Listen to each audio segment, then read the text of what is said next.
Thank you so much ভাই, thank you. তুই কি লিখেছিস আমি দেখতে পাচ্ছি না আনফর্চুনেটলি, কারণ অনেকটা দূরে, বাট তুই যেটাই লিখেছিস আমি সেটার সঙ্গে আগ্রি করছি এবং আমার অনেক ভালোবাসা, অনেক আদর জানাচ্ছি তোকে। থ্যাংক ইউ আমার জন্য এইটুকু সময় বের করার জন্য। আই লাভ ইউ ভাই, থ্যাংক ইউ। এখানেও একজন ছোট বোন আমার জন্য কিছু একটা লিখে এনেছে, থ্যাংক ইউ সো মাচ, আমার অনেক ভালোবাসা জানি। অনুষ্ঠান আমি শুরু করেছি, শেষ করবে তোমরা। সবাই রেডি?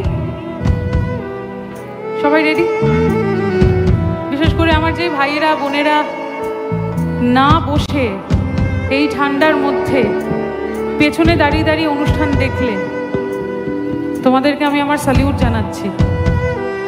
স্কুলে আজীবন আমি পেছনের বেঞ্চেই বসেছি। নো অফেন্স উইথ যারা সামনে বসেছে, তাদের সঙ্গে কোনো অফেন্স নয়, কিন্তু যারা পেছনে থাকে তারা জানে কিভাবে সামনে এগিয়ে আসতে হয়, তাই তো? Thank you.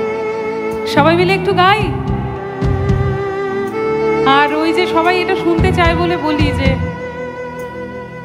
এই তালাটাও ভালো, এই চাবিটাও ভালো, কিন্তু এই চাবিটা এই তালাটার জন্য নয়।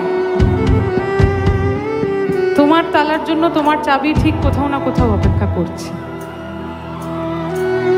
আর কেউ যদি বলে তোমার সঙ্গে থাকবে না, তাকে বলে দিও তুমি অন্য কারোর সঙ্গে বেঁধো ঘর।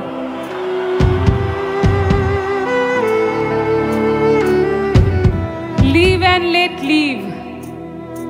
সবাই মিলে একসঙ্গে গাই। আবারও জগদ্দল উৎসবের যারা কর্মকর্তা, তাদেরকে আমি আমার অন্তরে শ্রদ্ধা, শুভেচ্ছা, ভালোবাসা সব কিছু জানাচ্ছি এত গুণী শিল্পীদের মাঝখানে আমাদের জায়গা দেওয়ার জন্যে। তবে জগদ্দল, তোমাদের অনেক দিন ভুলবো না। Thank you so much. একসঙ্গে কাম অন। তুমি যাকে ভালোবাসো তার জীবনে ঝড়, তোমার কথার শব্দ দূষণ আমার দরজায় খিল দিয়েছি। তুমি অন্য কারো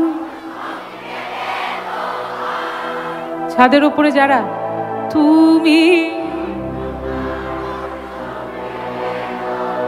তবে কথা দে, যতদিন আমি গান গাইব ঘরটা আমার সঙ্গে একটু হলেও বাঁধবি সকলে।